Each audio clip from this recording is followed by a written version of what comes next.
إن الحمد لله نحمده ونستعينه ونستغفره ونعوذ بالله من شرور أنفسنا ومن سيئات أعمالنا من يهده الله فلا مضل له ومن يضلل فلا هادي له وأشهد أن لا إله إلا الله وحده لا شريك له وأشهد أن محمدا عبده ورسوله صلى الله عليه وسلم.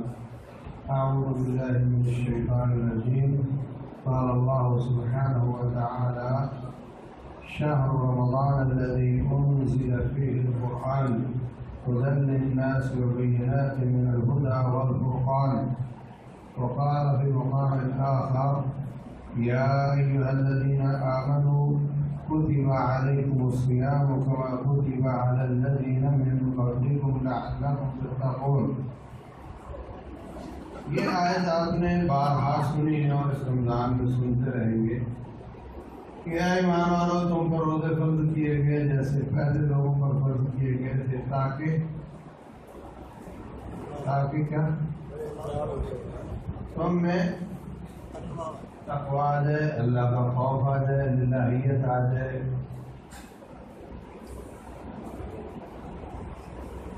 یہ کیوں نہیں اللہ نے کہا کہ تم روزے رکھو تاکہ تم جنت میں چلے جاؤ؟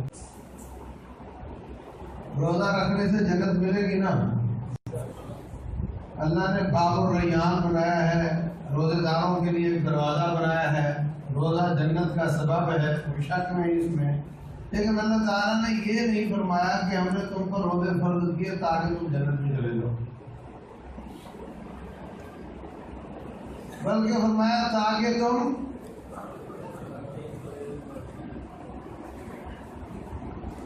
ڈرنے لگ جاؤ.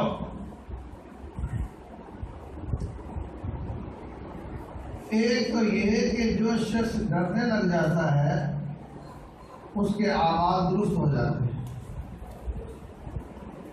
یا ایھا الذین آمنوا اتقوا اللہ وقولوا قولا سدیدا یصلح لکم اعمالکم ویغفر لکم ذنوبکم. اے ایمان والو اللہ سے ڈرو، بات سیدھی سیدھی کیا کرو، ہم تمہارے سارے کام درست کر دیں. یا اللہ ہم آپ سے ڈرنے لگ گئے، آپ نے ہمارے کام درست کر دیے، تو جو اب تک ہم نے گناہ کیے ان کا کیا بنے گا؟ فرمایا وَيَغْفِرْ لَكُمْ ذُنُوبَكُمْ، وہ بھی اللہ معاف کرے. وَمَن يُطِعِ اللَّهَ وَرَسُولَهُ فَقَدْ فَازَ فَوْزًا عَظِيمًا. تو اللہ تعالیٰ کا خوف انسان کے سارے اعمال درست کر دیتا ہے، اور جب اعمال درست ہو جائے تو جنت ہی ملتی ہے. اللہ تعالیٰ نے ڈائریکٹ کیوں نہیں بتایا کہ روزے رکھو گے تو جنت ملے گی؟ اس لیے اللہ تعالیٰ نے وہ نتیجہ بیان نہیں کیا جو مرنے کے بعد نظر آئے گا، وہ بیان کیا جو مرنے سے پہلے نظر آئے گا. تقویٰ مرنے سے پہلے ملے گا بعد میں؟ ہاں، مرنے کے بعد تو ابو جہل بھی متقی ہو جائے گا نا، فرعون بھی بڑا متقی ہو جائے گا. ابھی تو مرا نہیں تھا. فلما أدركه الغرق قال آمنت أنه لا إله إلا الذي آمنت به بنو إسرائيل وأنا من المسلمين. ابھی مرنے جا رہا تھا، یقین ہو گیا، اب گیا تو کہتا ہے بنو اسرائیل کے رب پر ایمان لایا. تو مرنے کے بعد تو سارے متقی ہوں گے، مرنے سے پہلے تقویٰ آئے تو فائدہ ہے. مرنے کے بعد جنت ملے گی اگر اللہ یہ فرما دے روزے رکھو تاکہ تمہیں جنت ملے. مرنے کے بعد دیکھیں گے اگر جنت ملی تو اس کا مطلب ٹھیک ہے، اگر نہیں ملی تو کیا کرے گا؟ بہتری نہیں آ سکتا، اصلاح نہیں ہو سکتی، کبھی پوری نہیں ہو سکتی، واپسی کے دروازے بند ہیں. لیکن اس جہان کا نتیجہ بیان کیا اس لیے کہ یہ نتیجہ اگر نظر نہیں آیا تو بہتری ہو سکتی ہے، اصلاح ہو سکتی ہے، محاسبہ ہو سکتا ہے. اس لیے اللہ تعالیٰ نے دنیا والا نتیجہ بیان کیا، مرنے کے بعد والا نتیجہ بیان کیا۔ مرنے کے بعد اگر پتہ چل گیا روزے قبول نہیں ہوئے تو شور کرے گا واپس بھیج دے، ربنا ابصرنا وسمعنا فارجعنا نعمل صالحا انا موقنون۔ یا اللہ، دور دراز سے لوگ آ کر کے تیرا قرآن پڑھتے تھے، ہمیں یقین نہیں آتا تھا، اب جب اپنے کانوں سے سن لیا، اپنی آنکھوں سے دیکھ لیا ہے، اب یقین آ گیا ہے، اب ہمیں واپس لوٹا دے، نعمل صالحا، اب ہم اچھے کام کر کے آئیں گے، انا موقنون، ہمیں یقین آ گیا ہے۔ کیا واپسی ہوگی؟ واپسی نہیں ہوگی، بلکہ ان کو آگ میں ڈال دیا جائے گا۔ آگ میں جانے کے بعد بھی یہی کہے گا، ربنا غلبت علینا شقوتنا وکنا قوما ضالین۔ یا اللہ، ہم پر بدبختی غالب آ گئی، ہم گمراہ ہو گئے، ربنا اخرجنا منها، جہنم سے نکال دے، فإن عدنا فإنا ظالمون، اگر ہم دوبارہ برائی کر کے آئیں گے تو ظالم ہوں گے۔ کیا جواب ملے گا؟ قال اخسئوا فيها ولا تكلمون، جاؤ ذلیل ہو جاؤ، ہم سے بات نہیں۔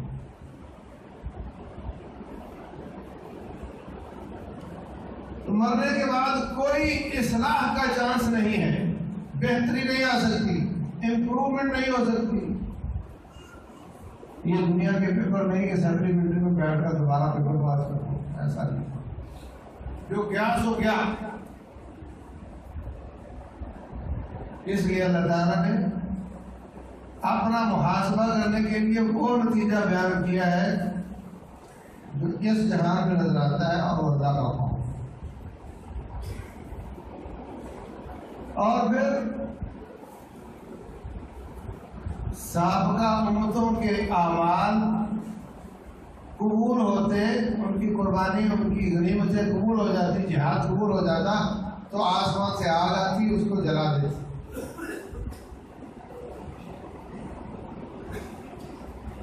حتى يأتينا القرآن تأكله النار۔ حضرت آدم علیہ السلام کے دو بیٹے تھے، حابیل اور قابیل، انہوں نے قربانی پیش کی کہ قربا قربانا فتقبل من احدهما ولم يتقبل من الآخر، ایک ہی قربانی کو آگ میں کھا لیا، ایک کو نہیں کھایا۔ اب اس کی کھوٹ ظاہر ہوگی، اس کو غصہ آ گیا، کہتا ہے میں غلط ہوں تو میرے غلط ہونے کا پتہ صرف ایک بھائی کو ہے نا، اس کو صاف کرو تاکہ کسی کو پتہ نہ چلے کہ میں غلط ہوں۔ قال لأقتلنك، میں تجھے قتل کر دوں گا۔ وہ کہنے لگا قتل کرنا تو کر دو، لیکن یاد رکھو انما يتقبل الله من المتقين، قربانی بھی اس کی قبول ہوتی ہے جس کی قربانی اللہ کا خوف لے کر آتی ہے۔ قربانی بھی اللہ کا خوف لاتی ہے، روزہ بھی اللہ کا خوف لاتا ہے۔ لن ينال الله لحومها ولا دماؤها ولكن يناله التقوى منكم، فرمایا تم جانور ذبح کرتے ہو، گوشت کھا جاتے ہو، خون مٹی میں چلا جاتا ہے، اللہ کو کیا ملا؟ اللہ کے پاس وہ دل کی کیفیت جاتی ہے، وہ تقویٰ للہیت جاتی ہے، اللہ کا خوف جاتا ہے، وہ دل کی تصویر اللہ کے پاس جاتی ہے، اس پر اجر ملتا ہے۔ اور اگر کسی کی قربانی نے وہ تقویٰ پیدا ہی نہیں کیا تو اللہ کو نہیں گیا۔ اخباروں میں فوٹو چھپ کے اس کے بکرے کے اور اس کی واہ واہ ہو گئی، لیکن اللہ کے پاس کچھ نہیں گیا، اس کی قربانی قبول نہیں۔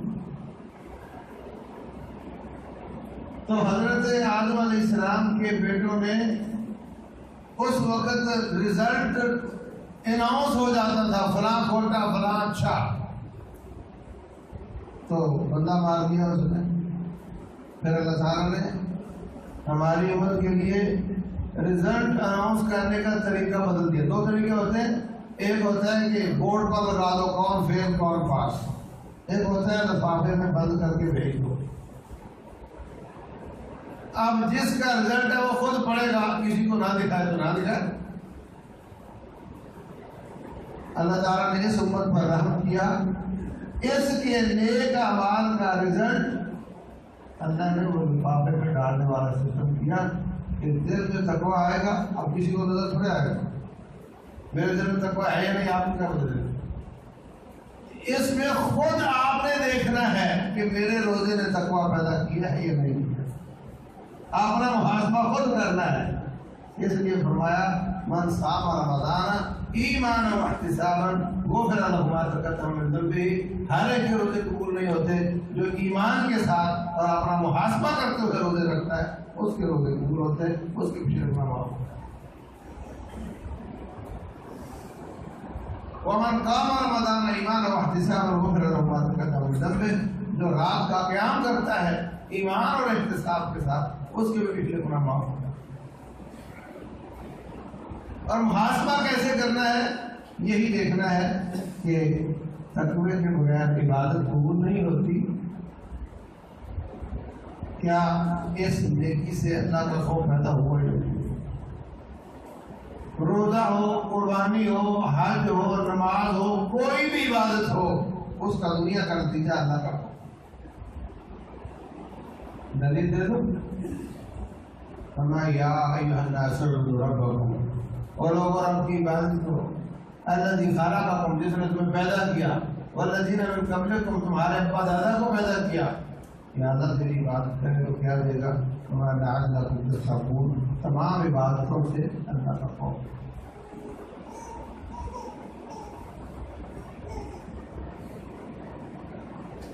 حاجی کے بارے میں فمن تعجل فی یومین فلا اثم علیہ ومن تأخر فلا اثم علیہ، جو عید کے بعد 2 دن مینا میں رہتا ہے اس کو بھی اللہ معاف کر دیتا ہے، اس پر کوئی گناہ باقی نہیں رہ جاتا۔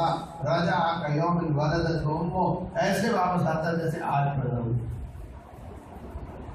ومن تأخر فلا اثم علیہ، جو 3 دن وہاں رہے عید کے بعد مصروف طریقے سے، اس کے بھی گناہ اللہ معاف کر دیتا ہے، مگر سارے حاجیوں کے گناہ معاف نہیں ہوتے۔ لمن اتقی، جو وہاں سے تقوی رکھتا۔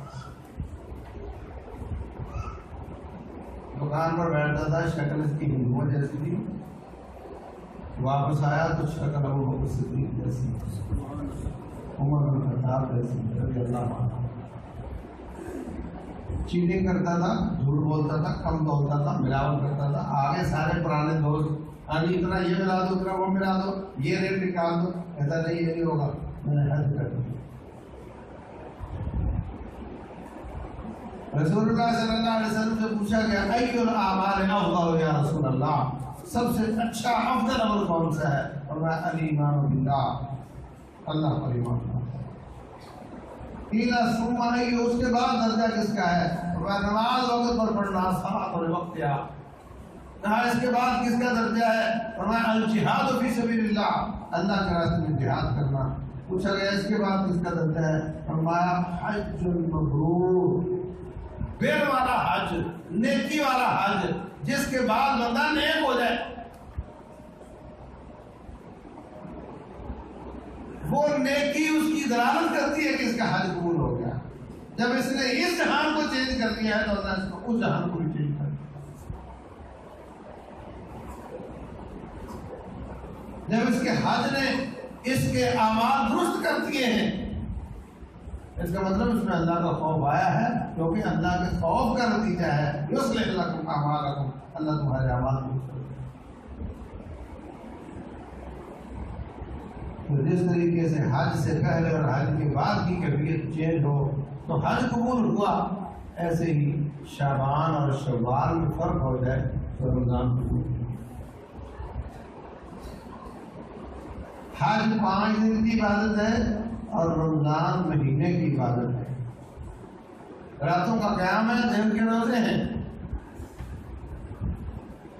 اگر صبح سے شام تک روزہ رکھا اور مغرب کے بعد سگریٹ پینے لگ گیا، اس کا مطلب اس کا روزہ تو شام تک نہیں چلتا، بڑا کمزور روزہ ہے۔ سارا دن اللہ کے کہنے پر حلال نہیں کھایا، اور روزے کے بعد حرام کھانے لگ گیا. رب تو وہی ہے، وہ کہے حلال سے بچ جا، حلال سے بچ رہا ہے. وہ کہتا ہے حرام سے بچ جا، حرام سے نہیں بچ رہا. وہ کہتا ہے عارضی طور پہ حلال سے بچ جا، حرام سے بچ جاتا ہے. وہ کہتا ہے مستقل حرام سے بچ جا، نہیں بچ. اللہ ایک ہے، مغرب سے پہلے بھی وہی رب ہے، مغرب کے بعد بھی وہی رب ہے. اس کا روزہ شام تک نہیں چلا، اس کے مہینے کے روزے عید کی فجر تک نہیں چلے. ہاں، عید کی فجر کو اگر مسجد خالی ہو گئی، اس کا مطلب ہوا کہ اس کا روزہ قبول نہیں ہوا. دیکھو، مسلمان کہلوانے والے 3 قسم کے ہوتے ہیں. کتنی؟ ایک ہوتے ہیں رحمان والے، یہ سارا سال نماز پڑھتے ہیں. ایک ہوتے ہیں شیطان والے، یہ صرف رمضان میں نماز پڑھتے ہیں. اور ایک ہوتے ہیں خود شیطان، وہ رمضان میں نہیں پڑھتے. اور رمضان میں بھی اس لیے کہ خود شیطان ہے. رحمان والے سارا سال نماز پڑھتے ہیں، شیطان والے جب دیکھتے ہیں شیطان کا کاؤنٹر بند ہے، رحمان کا کھلا، وہ مسجد میں آ جاتے ہیں مجبور. ان کا کاؤنٹر بند ہے، وہ مسجد میں آ جاتے ہیں. اور جیسے ہی عید کی رات شیطان کا کاؤنٹر کھل جاتا ہے، یہ دلیل ہے کہ وہ شیطان والے ہیں. ہم ادھر پھنسے ہوئے آئے تھے، مجبوراً آئے تھے، ادھر کاؤنٹر بند. اگر رحمان والے ہوتے عید کا چاند نظر آنے کے باوجود رحمان والے رہے. اور ایک وہ ہے جو خود شیطان ہے. انسان میں بھی شیطان ہوتا ہے، معلوم ہے آپ کو؟ قرآن کی آخری آیت کیا ہے؟ بولو. ہاں، میرا جنت والناس، کیا مانا اس کا؟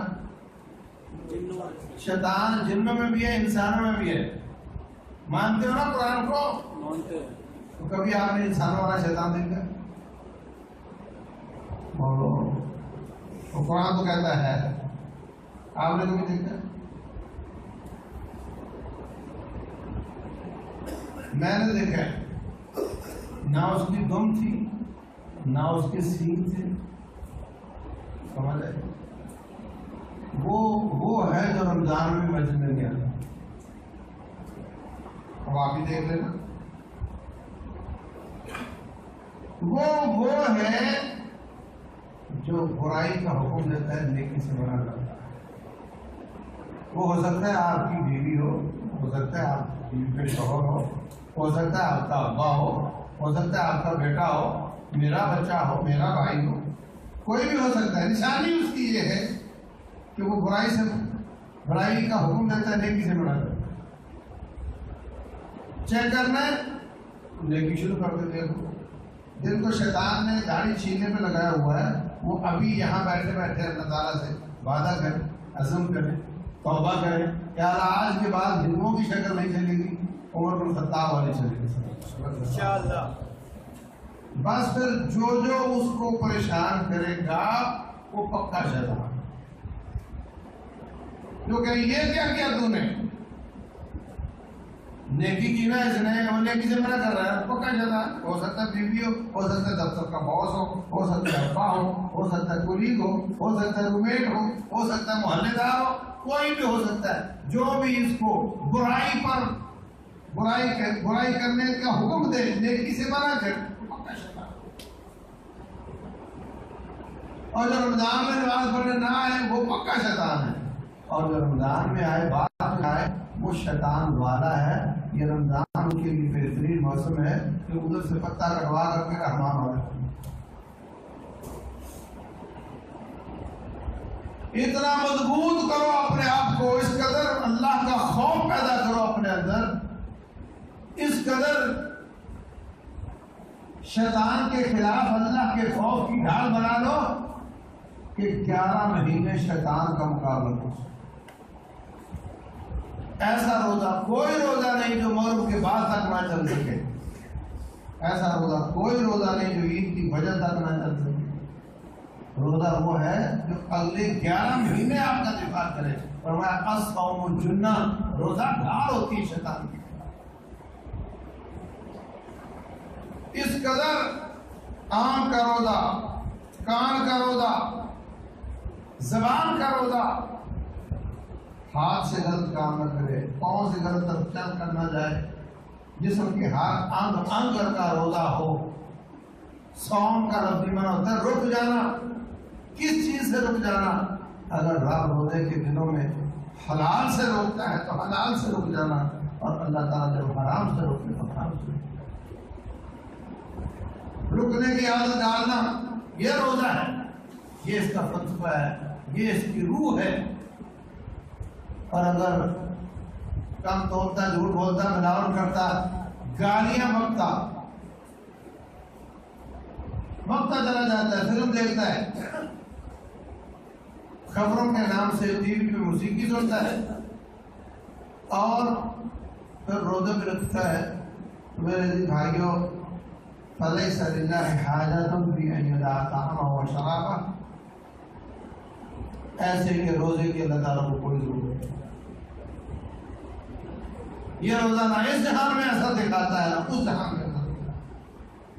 ہر عبادت کے دو اثر ہوتے ہیں، ایک اثر اس جہان میں نظر آتا ہے، ایک اثر اس جہان میں نظر آتا ہے۔ اور یاد رکھو مہینے میں 30 سے زیادہ روزے رکھ سکتے ہو، 30 سے زیادہ روزے رکھ سکتے نہیں رکھ سکتے، دن میں 5 نماز، ان میں ہی کمپٹیشن ہے۔ کوانٹٹی وہی رہے گی، تعداد وہی رہے گی، اس کی کوالٹی اچھی کر کے ہم کمپٹیشن جیت سکتے ہیں۔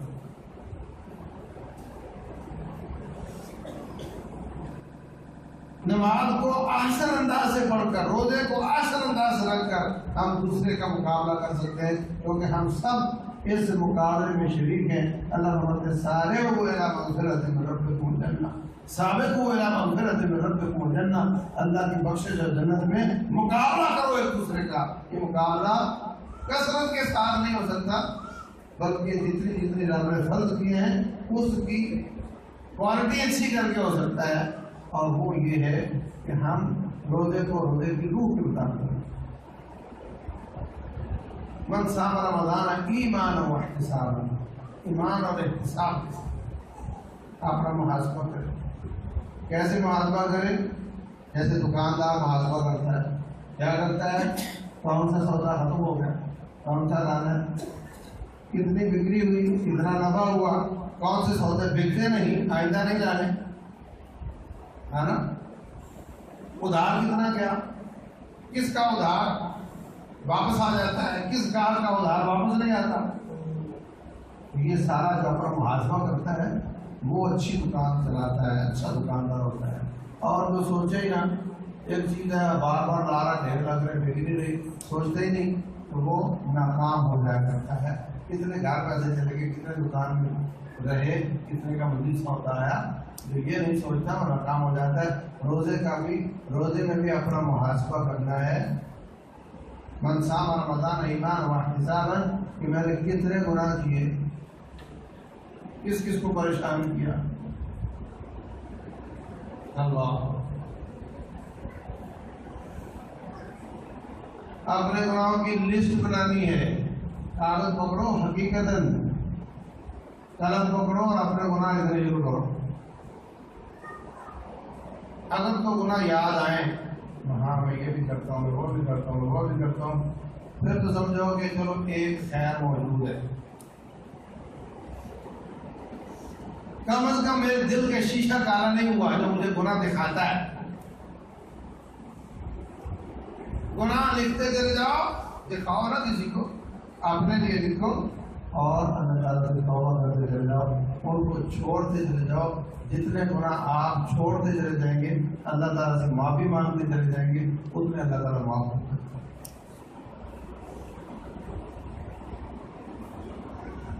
اگر تم چھوڑے ہی نہ تو کیسے معافی ہوگی؟ ہم نہ چھوڑیں اور کہیں معاف کرو، اگر چھوڑے نہیں معافی کیسے ہوگی؟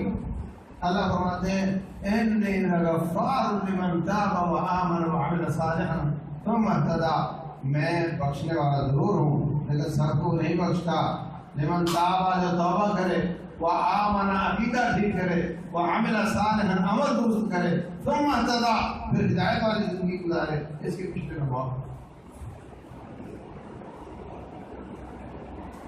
اور اگر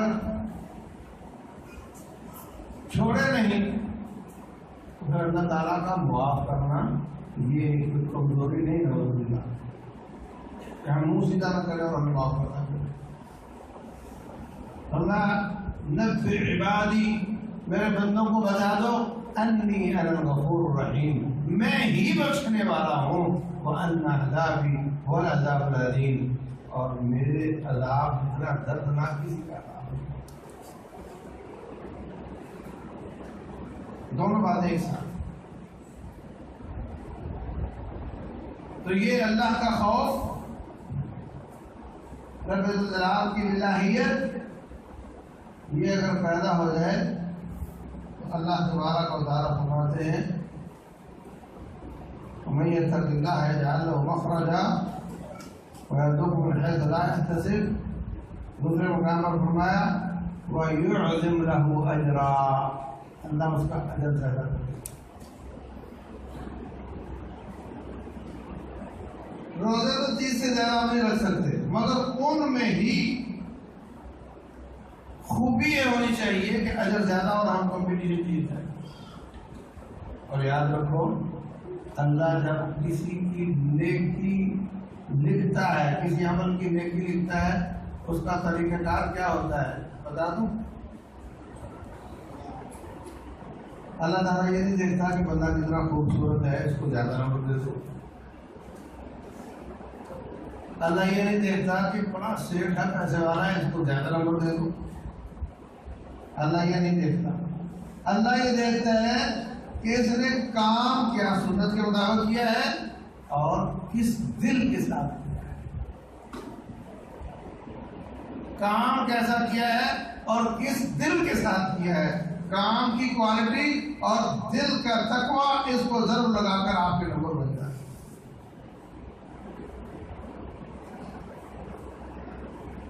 ایک شخص کا روزہ ہو سکتا ہے بہت زیادہ اجر لے کر آئے اور دوسرے کا روزہ بہت ہلکا ہو۔ رسول اللہ صلی اللہ علیہ وسلم فرماتے ہیں بعض لوگ نماز پڑھتے ہیں ان کو 100 نمبر ملتے ہیں، بعض کو 50، بعض کو 10، بعض خالی ہاتھ واپس جاتے ہیں، ان کو کچھ نہیں ملتا۔ صدقہ کرتے ہیں لوگ، بڑھ چڑھ کر کرتے ہیں، مگر کسی کے صدقے کا بہت اجر ہوتا ہے، کسی کا بہت کم ہوتا ہے۔ عبادات صحیح ہوں تو تقویٰ آتا ہے، اور دل کی کیفیت اللہ کے خوف والی ہو تو پھر اس کا اجر زیادہ ہو جاتا ہے، اور یعظم لہ اجرا، اللہ اس کا اجر زیادہ کر دیتا ہے۔ حضرت عبداللہ بن مسعود رضی اللہ عنہ، نہیں، حضرت عبد الرحمن بن عوف رضی اللہ عنہ عشرہ مبشرہ میں سے مکہ میں مسلمان ہوئے، مارے گئے، ہجرت کی، گھر بار چھوڑا، اللہ کے لیے زیادہ عبادت کی، زیادہ قربانیاں کی، زیادہ تقویٰ ملا ان کو۔ ان کے مقابلے میں حضرت خالد بن ولید رضی اللہ عنہ بڑے نیک ہیں، بڑے پاک ہیں، بڑے مجاہد ہیں، ہاں، جس مارکے میں جاتے تھے شکست نہیں ہوتی تھی، شہداء کے، مجاہدین کے جتنے فضائل ہیں وہ سارے خالد بن ولید پر صادق کرتے ہیں۔ ورنہ جو شخص ایک کافر کو قتل کر دے گا وہ اس کافر کے ساتھ جہنم میں جمع نہیں ہو سکتا۔ خالد بن ولید نے نہ جانے کتنے ہزار کافر رضی اللہ عنہ، فرمایا جس کے جسم پر جہاد فی سبیل اللہ کی غبار پڑ جاتی ہے وہ جہنم پر حرام ہو جاتا ہے۔ خالد بن ولید نے پتہ نہیں کتنے مارکوں میں غبار آتی ہے۔ جس کی ناک میں غبار پڑ جاتی ہے جہاد فی سبیل اللہ کی، اس کی ناک میں جہنم کا دھواں نہیں آئے گا۔ نہ جانے قاتل مرید کے ناک میں کتنی خاک پڑی ہے۔ لیکن یہ 6 ہجری میں مسلمان ہوئے۔ 6 ہجری سے پہلے 5 ہجری میں احزاب کے معرکے میں یہ کافروں کی طرف سے، اس سے پہلے 3 ہجری میں احد کے معرکے میں یہ کافروں کی طرف سے قیادت کرتے ہوئے گھوم کر انہوں نے حملہ کیا تھا، جیسے 70 شہید ہوئے صحابہ کرام رضی اللہ عنہم۔ لیٹ مسلمان ہوئے، ان کی نیکیوں کا بیلنس کم ہے۔ عبد الرحمن بن عوف کی نیکیوں کا بیلنس زیادہ ہے، اور نیکیاں تقویٰ لے کر آتی ہیں۔ یا الذین آمنوا اتقوا اللہ، ایمان والوں اللہ سے ڈرو، اعبدوا ربکم، اپنے رب سے رب کی عبادت کرو تاکہ تمہیں تقویٰ ہے۔ تو ان کا تقویٰ زیادہ ہے، خالد ولید کا ان سے کم ہے۔ لیٹ آئے ہیں نا، ان دونوں کا آپس میں جھگڑا ہو گیا، نبی صلی اللہ علیہ وسلم کے پاس کیس آ گیا، آپ نے فرمایا خالد لو ان احدکم انفق مثل احد ذهبا، اگر آپ کے لیول کے لوگ احد پہاڑ کے مالک بن جائیں اور احد پہاڑ سونے کا بن جائے اور اس کو اللہ کے راستے میں خرچ کرنے کی توفیق مل جائے اور یہ درویش ایک مٹھی کا صدقہ کر دیں تو مقابلہ نہیں ہے۔ کہاں احد پہاڑ کا سونا، کہاں ایک مٹھی کا صدقہ، اور میں مقابلہ نہیں کر سکتا۔ تو ثابت ہوا کہ نیکیوں کے مقابلے میں آگے بڑھنا ہے تو یہ دیکھو کہ میری نیکی اللہ کا خوف لے کر آ رہی ہے کیا۔ اسلام کے مزاج میں یہ بات بالکل نہیں ہے کہ دکان پر بیٹھو تو دھوکہ دے دو، کم توڑ دو، خیانت کر لو اور مسجد اذان ہو جائے تو نماز پڑھ لو، یہ بالکل نہیں۔ اسلام کے مزاج میں یہ بات بالکل نہیں۔ سینما گھر میں فلم دیکھتے دیکھتے اذان ہو گئی تو انہوں نے بھائی نماز شروع کر دی اور نماز وہاں بھی شروع کر دی۔ رات پڑ جائے تو چوری کر لو، فجر ہو جائے تو نماز پڑھ لو۔ اسلام کے مزاج میں یہ بات بالکل نہیں۔ اسلام نے جو عبادات پیش کی ہیں یہ بندے کے برکس نکال کے بندے کو سیدھا کر دیتے، پھر اس میں یہ چیزیں نہیں ہوتی۔ اگر اس میں چوری چکاری ہوشیاری خیانتیں یہ چیزیں ہیں تو اس کی عبادت نہیں ہے، اور اگر اس کی عبادت ہے تو اس میں یہ چیزیں نہیں ہیں۔ یہ طے ہے۔ اللہ فرماتے ہیں ان الصلاۃ تنہی عن الفحشاء والمنکر۔ کون کہتا ہے؟ اللہ۔ کس نے؟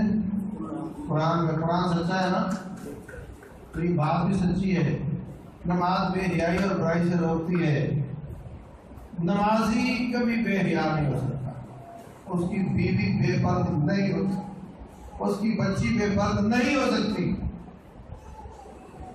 اور اگر آپ کو ایسی شکلیں نظر آئیں کہ نمازی ہے مگر اس کی گھر میں پردہ نہیں ہے، اس کا مطلب اس کی نماز نہیں۔ اس کو جھٹلاؤ گے یا قرآن کو؟ اگر آپ دیکھو کہ برائیاں، خیانت، وعدہ خلافی، گالی بکنا، چغلیاں کھانا، اس سے باز نہیں آتا اور نماز بھی پڑھتا ہے، تو قرآن تو کہتا ہے نماز بھی ہے، برائی سے روکتی ہے، اس کو نہیں روک رہی، اس کی نماز نہیں، اس کو اپنی اصلاح کرنی چاہیے، اس کو نماز کا ترجمہ سیکھنا چاہیے، اس کو نماز علماء پر پیش کرنی چاہیے۔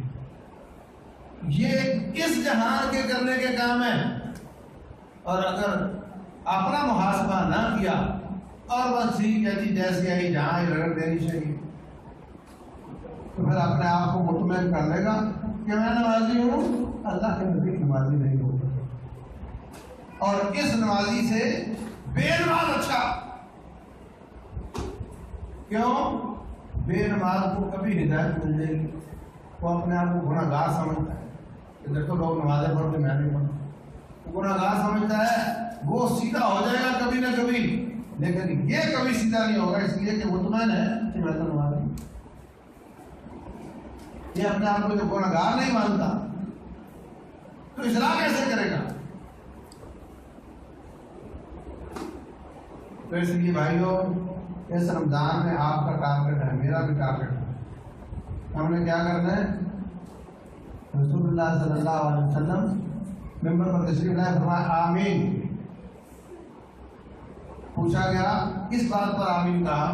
فرمایا جبریل امین آئے کہنے لگے جس شخص کی زندگی میں رمضان آ جائے اور اس کے گناہ معاف نہ ہو، میں جبریل بدوا دیتا ہوں اللہ کرے وہ ذلیل ہو جائے۔ میں نے کہا میں بھی آمین کروں۔ ٹارگیٹ ہے کہ ہم نے اس رمضان میں گناہ معاف کروانے ہیں۔ طریقہ کیا ہے اس کا؟ طریقہ یہ ہے کہ پہلے لسٹ بناؤ میں کرتا کیا کرتا ہوں، اگر تو گناہ یاد آ گئے، ایک خیر موجود ہے، دل ابھی کالا نہیں ہوا، وہ بھی گناہ دکھاتا ہے، اور اگر گناہ یاد نہ آئے تو مت سمجھنا کہ ہم گناہ گار نہیں، پھر سمجھنا کہ کام زیادہ خراب ہو، دل کالا ہو،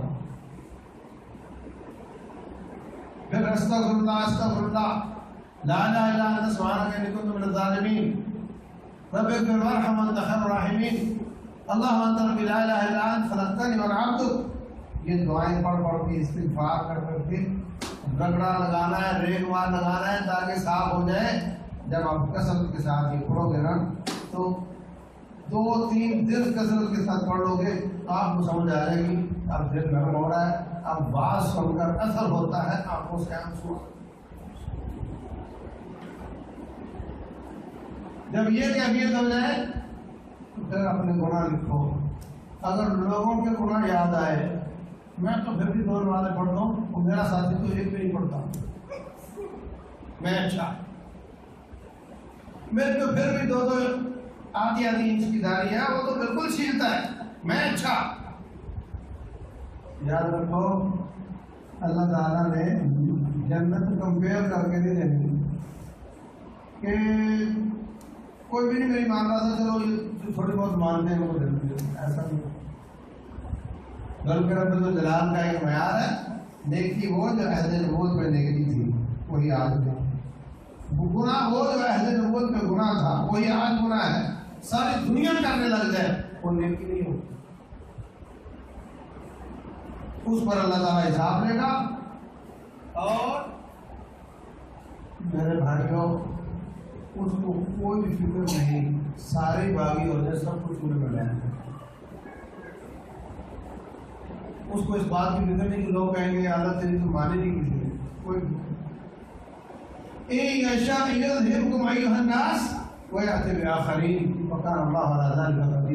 اگر چاہے اس ساری زمین کو اس صف کے لپیٹنے کی طرح لپیٹ کر کے رکھ دے اور اگلے لمحے نئی کائنات کو بسا دے، اللہ تعالیٰ اس بات کو کھا دے، بے پرواہ تھا۔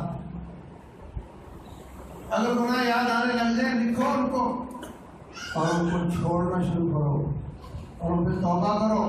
توبہ کے طریقے یہ ہے اپنے پہلا کام گناہ کو چھوڑ دو، نمبر 2 پشیمان ہو جاؤ، شرمندہ ہو جاؤ، آئندہ گناہ نہ کرنے کا عزم کرو۔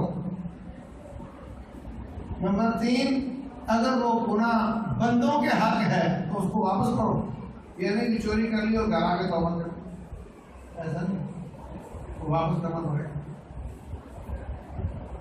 اگر اس طریقے سے توبہ کریں گے اللہ تبارک و تعالیٰ معاف کرے گا۔ اور اسی ٹارگیٹ کا ایک حصہ اور ہے، وہ یہ ہے کہ رسول اللہ صلی اللہ علیہ وسلم فرماتے ہیں رجل ذکر اللہ خالیا ففاضت عیناہ، اکیلے بیٹھ جانا ہے، سر پہ کپڑا ڈالو، بتی بھلے بجھا لو اپنے گناہوں کو یاد کرو، اپنے فانی ہونے کو یاد کرو، اپنے کمزور ہونے کو یاد کرو، رب الجلال کی قوت کو یاد کرو، اس کی سطوت کو یاد کرو، اس کی جبروت کو یاد کرو، اس کی کبریائی کو یاد کرو اور اس کے عذاب کو یاد کرو.